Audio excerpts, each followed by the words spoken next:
श्री शिवाय नमस्तुभयम। दोस्तों, आप सभी लोग जानते हैं कि 14 अक्टूबर 2024 यानी सोमवार के दिन पापाकुंशा एकादशी व्रत पड़ रही है दोस्तों। और यह वह सोमवार है जो अश्विन महीने में पड़ने वाला सबसे बड़ा पापाकुंशा एकादशी व्रत है, क्योंकि यह अश्विन महीने में पड़ रहा है। तो दोस्तों, इस सोमवार के दिन आपको यह उपाय अवश्य ही करना चाहिए। और दोस्तों, आप सभी लोग जानते हो, सोमवार पापाकुंशा एकादशी व्रत का अगर सबसे बड़ा कोई उपाय है तो वह एक चुटकी हल्दी वाला उपाय है। तो दोस्तों, इस सोमवार पापाकुंशा एकादशी के दिन आप लोगों को इस एक चुटकी हल्दी वाला उपाय को जरूर करना है। बहुत सारे लोग होंगे जिन लोगों ने इस उपाय को ना किया हो, मतलब पूरा साल निकल गया, उन्होंने किसी भी दिन इस एक चुटकी हल्दी वाला उपाय को ना किया हो। पर दोस्तों, आपके पास एक आखिरी मौका बचा हुआ है जो कि 14 अक्टूबर के दिन है। तो इस दिन आप लोगों को इस वाले उपाय को जरूर कर लेना है। भले ही आपने पूरे साल भर इस उपाय को ना किया हो, पर अगर आपने इस अश्विन महीने की सोमवार पापाकुंशा एकादशी के दिन अगर इस वाले उपाय को कर लिया तो आपको इस उपाय को करने का वह फल मिलेगा जिसकी आपने कभी कल्पना भी नहीं करी होगी। इसीलिए आप लोग इस वाले उपाय को एक बार जरूर कर लेना, ताकि आप लोगों के हाथ से यह मौका ना जा सके और आपको इस उपाय को करने का फल मिल सके। दोस्तों, यह उपाय पंडित जी ने अपनी अभी की ही शिव महापुराण की कथा में बताया है, जिस उपाय को आज हम आपको बहुत अच्छे से समझाने वाले हैं। इस वीडियो को देखने के बाद इस उपाय को समझने के लिए आपको कोई और वीडियो को देखने की जरूरत नहीं पड़ेगी। तो चलिए दोस्तों, उपाय को शुरू करते हैं। देखिए, यह इस अश्विन महीने के सोमवार पापाकुंशा एकादशी के दिन यह इतना खास होता है, इतना महत्वपूर्ण होता है। देखा गया है कभी कभी बड़े बड़े पूजा पाठ अनुष्ठान से जो मनोकामना पूर्ण नहीं होते, वह अश्विन महीने के दिन एक छोटे से उपाय करने से ही आपकी मनोकामना पूर्ण हो जाती है। और बहुत सारे लोगों ने इस उपाय को किया भी है और उनको इस उपाय को करने का फल भी जरूर मिला है। अगर आप लोग भी इस उपाय को करना चाहते हैं तो आप इस उपाय को पहले अच्छे से समझ लेना, सुन लेना, उसके बाद करना। आपको इस उपाय का फल जरूर मिलेगा। और इस उपाय को कर लेने से आपके घर में चाहे किसी भी प्रकार की दुख और समस्या क्यों ना चल रही हो, आपको उसका कारण भी नहीं पता है कि भाई यह समस्या किस कारण से चल रही है। उसका कुछ भी कारण हो सकता है, जैसे पितृदोष हो सकता है या किसी भी तरह का मंगल दोष भी हो सकता है। तो इस दिन आप लोगों को एक चुटकी हल्दी वाला उपाय कर लेना है। यह एक ऐसा उपाय है जिस उपाय को अगर किसी विशेष दिन पर किया जाए तो भाई उस विशेष दिन का जो है वह तो हमें मिलता ही मिलता है। पर हमने उस दिन पर इस एक चुटकी हल्दी वाला उपाय को किया है तो हमें उससे भी बड़ा फल मिलता है, और फल बहुत जल्दी मिलता है, क्योंकि आप इस उपाय को बहुत ही बड़े और विशेष दिन पर कर रहे हो। तो चलिए अब उपाय के बारे में बात करते हैं, लेकिन उससे पहले आप लोगों को यह जानना आवश्यक है कि आखिर यह उपाय किस समय करना है, किसको करना है और कैसे करना है। तो चलिए हम आगे आपको वीडियो में एक एक करके बता देते हैं। लेकिन उससे पहले अगर आप लोग हमारे चैनल पर नए हैं तो हमारे चैनल को सब्सक्राइब कर लेना और इस वीडियो को लाइक करके कमेंट बॉक्स में श्री शिवाय नमस्तुभ्यम ओम नम शिवाय जरूर टाइप कर देना। तो दोस्तों, इस एक चुटकी हल्दी वाला उपाय को हमें इस सोमवार पापाकुंशा एकादशी के दिन कैसे करना है, किसको करना है, किस समय करना है और कहां पर करना है, ये सारे सवालों के जवाब आपको इस वीडियो में मिल जाएंगे। और जो ये वीडियो देखेगा भाई, उसको एक चुटकी हल्दी वाला उपाय जरूर करना चाहिए, क्योंकि इस दिन हल्दी का भी बहुत ही बड़ा और विशेष महत्व होता है। और जब बात आ जाए एक चुटकी हल्दी वाला उपाय की, तो ये सोने पे सुहागा वाली बात हो जाती है और ये एक बहुत ही बड़ा उपाय हो जाता है इस सोमवार पापाकुंशा एकादशी का। तो अब दोस्तों, इस एक चुटकी हल्दी वाला उपाय को आखिर करना किसको है, सबसे पहले हम लोग वह बात जान लेते हैं। तो देखो, घर की जो बड़ी माताएं बहनें होती हैं, उन माताओं बहनों में से कोई भी एक बड़ी माता बहन इस वाले उपाय को कर सकती है। और दोस्तों, अगर आप चाहें तो अपने घर में से सभी सदस्यों को भी इस उपाय को करवा सकते हैं।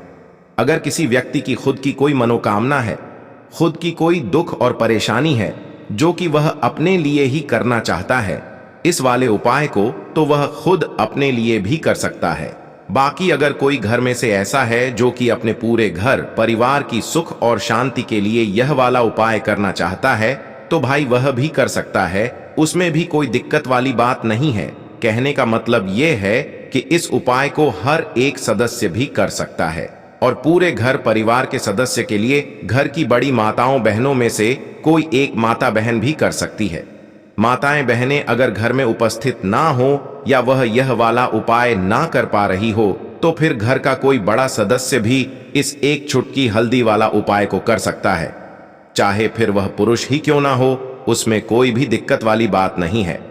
उसके बाद में दोस्तों जो अगला प्रश्न निकल कर आता है वह यह आता है इस उपाय को लेकर कि आखिर इस उपाय को हमें किस समय करना है, सुबह के समय करना है कि शाम के समय करना है। तो देखो, इस वाले उपाय को आप लोग सुबह के समय भी कर सकते हो और शाम के समय प्रदोष काल में भी कर सकते हो।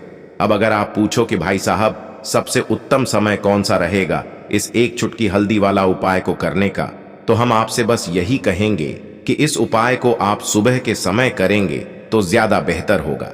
बाकी अगर शाम के समय भी करेंगे तो भी अच्छा होगा, उसमें कोई भी दिक्कत वाली बात नहीं है। तो अब दोस्तों जो अगली सबसे बड़ी और महत्वपूर्ण बात आती है वह यह आती है कि सुबह अगर हम उपाय को करेंगे तो हमें कितने बजे से ले कितने बजे तक के बीच में करना है, और शाम के समय प्रदोष काल में करेंगे तो हमें कितने बजे से लेकर कितने बजे के बीच में करना है।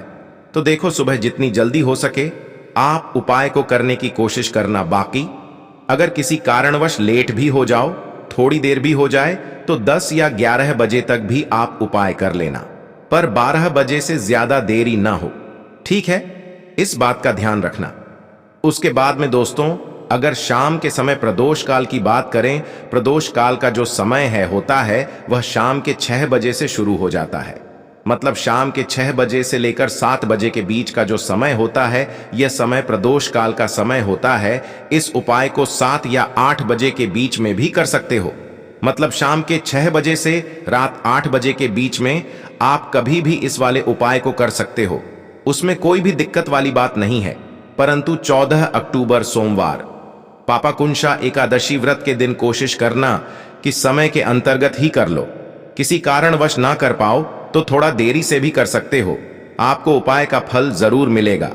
अब देखिए, यह जो उपाय आपके लिए लेकर आए हैं यह आपको अधिक से अधिक धनवान भी बनाएगा, और जितनी भी फिजूल खर्ची आपके जीवन में हो रही है उससे भी आपको छुटकारा दिलाएगा। तो एक चुटकी हल्दी वाला उपाय आपके भाग्य को ऐसे चमका देगा कि आने वाली जो आपकी पीढ़ियां हैं वह भी कभी निर्धनता और गरीबी का मुंह नहीं देखेंगी।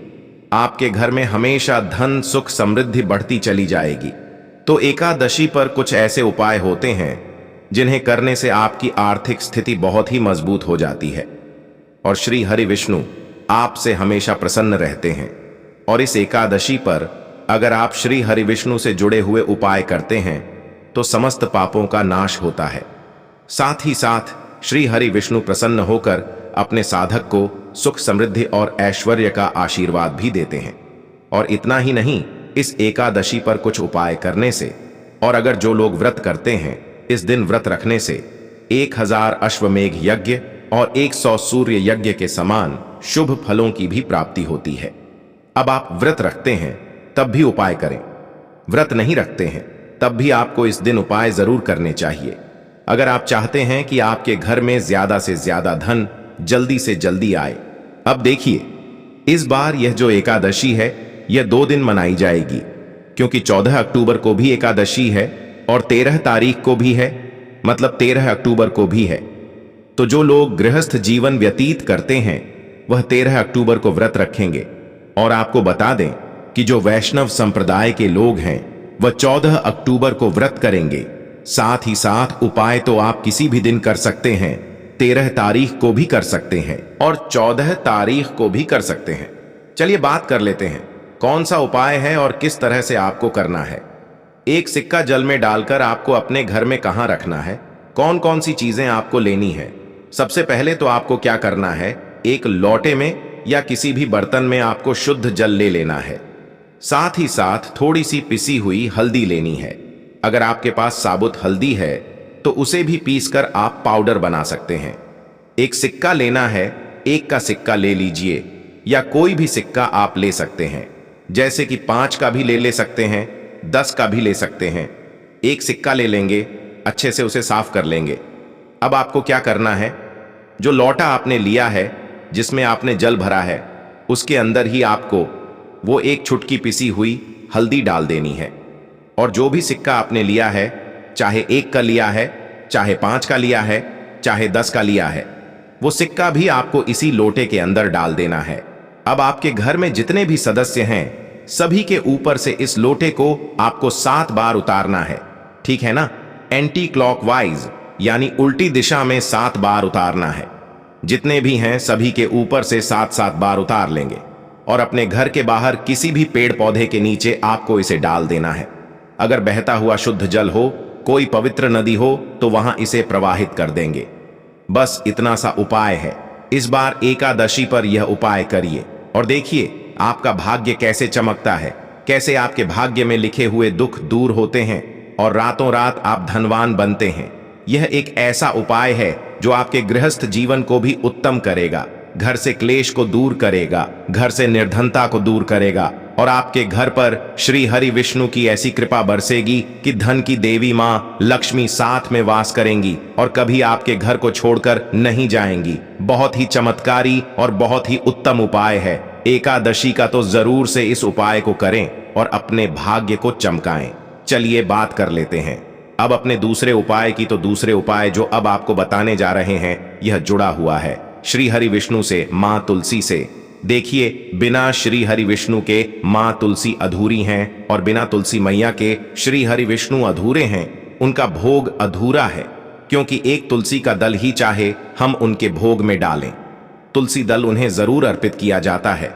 श्री हरि विष्णु जब योग निद्रा से जागते हैं, तब भी सबसे पहले दर्शन तुलसी मैया के ही करते हैं। और जब भी आप तुलसी के पौधे से जुड़ा उपाय करेंगे, तुरंत श्री हरि विष्णु प्रसन्न होते हैं और आपके जीवन में सुख धन सब कुछ देते हैं और आपकी मनोकामना भी पूरी होती है। अब बहुत सारे लोग हैं जिनके बहुत बहुत बड़े सपने हैं, मनोकामनाएं हैं, बहुत कुछ जीवन में पाना चाहते हैं, बहुत कुछ करना चाहते हैं, लेकिन नहीं कर पा रहे हैं। विश्वास मानिए, सच्ची श्रद्धा से आप यह उपाय करिए और फिर देखिए कैसे कैसे चमत्कार होते हैं। आपके घर में तुलसी का पौधा हो तब भी यह उपाय आप कर सकते हैं, ना हो तब भी कर सकते हैं। हम आपको बताएंगे उपाय कैसे करना है। वीडियो में आगे बढ़े उससे पहले आप सभी से रिक्वेस्ट करते हैं कि वीडियो को लाइक करके चैनल को जरूर सब्सक्राइब कर लें और जयकारा जरूर लगा दें।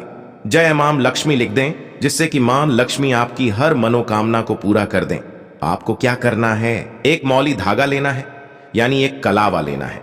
अच्छे से उसके ऊपर हल्दी का पेस्ट आपको लगाना है, मतलब एक चुटकी हल्दी ले लेंगे, शुद्ध जल मिलाएंगे, थोड़ा गाढ़ा गाढ़ा उसका पेस्ट बना लेंगे और उसको अच्छे से उस मौली धागे पर लगा देंगे।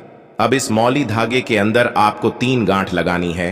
3 गांठ लगाएंगे। मंत्र अगर आप ध्यान रख लेते हैं तो सही है, वरना बिना मंत्र के भी आप इसमें 3 गांठ लगाएं। जय श्री हरि विष्णु, जय श्री हरि विष्णु, जय महालक्ष्मी, जय महालक्ष्मी, इस तरह से बोल दें। मंत्र है ओम नमो भगवते वासुदेवाय नमः, ओम नमो भगवते वासुदेवाय नमः। यह मंत्र है। 3 बार गांठ लगाते समय आपको यह मंत्र बोलना है। इसके बाद यह मौली धागा जिस पर हल्दी का लेप आपने लगाया है, आपको तुलसी जी के पौधे में अपनी मनोकामना कहते हुए बांध देना है। मां तुलसी से प्रार्थना कर लेनी है कि मेरे घर में धन आए, सुख आए, आपकी कृपा हमेशा बनी रहे, घर से क्लेश दूर रहे, घर से दुख दूर रहे, घर से गरीबी दूर रहे। इस तरह से आपको प्रार्थना कर लेनी है। अब देखिए, एकादशी जितनी भी होती हैं, श्री हरि विष्णु को सभी प्रिय हैं और ये एकादशी ऐसी है जिस पर आप उपाय करते हैं तो तुरंत आपसे श्री हरि विष्णु प्रसन्न होते हैं। तो जरूर से आप इस उपाय को करिए और फिर देखिए कि आप अपने जीवन में क्या क्या प्राप्त करते हैं। मतलब जो भी आपको चाहिए वह तो मिलता ही है, जो आपने सोचा भी नहीं होता है ना, वो भी आपको मिल जाता है। क्योंकि जब भी आप इस उपाय को करेंगे जो कि तुलसी मैया से जुड़ा है, तुलसी मैया आपकी बड़ी से बड़ी मनोकामना को पूरा कर देती हैं श्री हरि विष्णु से कहकर, क्योंकि श्री हरि विष्णु मां तुलसी की हर बात मानते हैं। साथ ही साथ इस दिन तुलसी जी के पौधे के पास आपको दीपक जरूर लगाना है। अब जिन लोगों के घर में तुलसी जी का पौधा नहीं है, वह मंदिर जाकर भी इस उपाय को कर सकते हैं। मंदिर नहीं जा पा रहे हैं तो आप मौली धागा लें, उस पे हल्दी का लेप लगाएं, 3 गांठ लगाएं और श्री हरि विष्णु के सामने रख दें। बाद में इसे अपने घर के मुख्य द्वार पर बांध दें। ठीक है ना? लकड़ी का जो दरवाजा है वहां बांध दें। हमेशा श्री हरि विष्णु की कृपा बरसती रहेगी। तो जो भी उपाय हैं आप जरूर करें, सच्ची श्रद्धा से करें, आपको लाभ जरूर होगा। आपकी जो भी मनोकामना है वह जरूर पूरी होगी। तो 2 उपाय की अभी तक बात कर ली, अब जल्दी से बात कर लेते हैं तीसरे उपाय की, जिस उपाय को अगर आप एकादशी पर कर लेते हैं तो ऐसा समझ लीजिए कि आपके घर को छोड़कर कभी मां लक्ष्मी नहीं जाएंगी और हमेशा आपके घर में धन में आपके वृद्धि होती रहेगी और कर्जे जैसी समस्याएं आपको छू भी नहीं पाएंगी।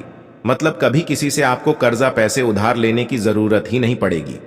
अब जिन लोगों को अचानक से धन चाहिए, कभी कभी ऐसा होता है, जीवन में ऐसा समय आ जाता है, कुछ ऐसा हो जाता है कि अचानक से पैसों की जरूरत पड़ती है और जब वही पैसा जो जरूरत है हाथ में ना हो तो बहुत बुरा लगता है ना? लगता है कहीं से भी बस पैसा आ जाए। तो यह उपाय करिए, एकादशी पर अचानक से भी आपको धन की प्राप्ति हो सकती है। अब आपको करना क्या है, आपको थोड़ा सा दूध लेना है, ठीक है ना? उसके अंदर थोड़ा सा पानी मिलाना है, थोड़े से मिश्री के दाने डालने हैं और यह जल आपको, मतलब जल और दूध और मिश्री, ये तीनों चीजें मिलाकर आपको पीपल के पेड़ में, पीपल की जड़ में अर्पित करना है। जितनी भी धन से जुड़ी समस्याएं हैं जीवन से दूर होकर रहेंगी और साक्षात मां लक्ष्मी का आपके घर में वास होगा। अष्टलक्ष्मी ऐसे लोगों के घरों में वास करती हैं जो लोग एकादशी पर पीपल के पेड़ से जुड़े हुए उपाय कर लेते हैं, क्योंकि पीपल के पेड़ में त्रिदेव का वास तो होता ही है। मां लक्ष्मी भी पीपल के पेड़ में वास करती हैं। ऐसे घर को धन की देवी मां लक्ष्मी कभी छोड़कर नहीं जाती हैं। जो पीपल के पेड़ की जड़ में मीठा दूध अर्पित कर देते हैं, थोड़ा सा दूध और थोड़ा सा जल भी आप उसमें मिला लीजिए। तो जरूर से इस उपाय को करिए और फिर देखिए चमत्कार कैसे आपके जीवन में होता है। देसी घी का एक दीपक भी इसके साथ जरूर लगा दें, आपकी जो भी मनोकामना है वह जरूर पूरी होगी। तो दोस्तों, यह थे पूज्य गुरुजी द्वारा बताए गए कुछ बहुत ही खास उपाय। अगर आपको जानकारी अच्छी लगी हो तो वीडियो लाइक करिएगा। मिलते हैं फिर एक नए वीडियो के साथ। श्री शिवाय नमस्तुभयम।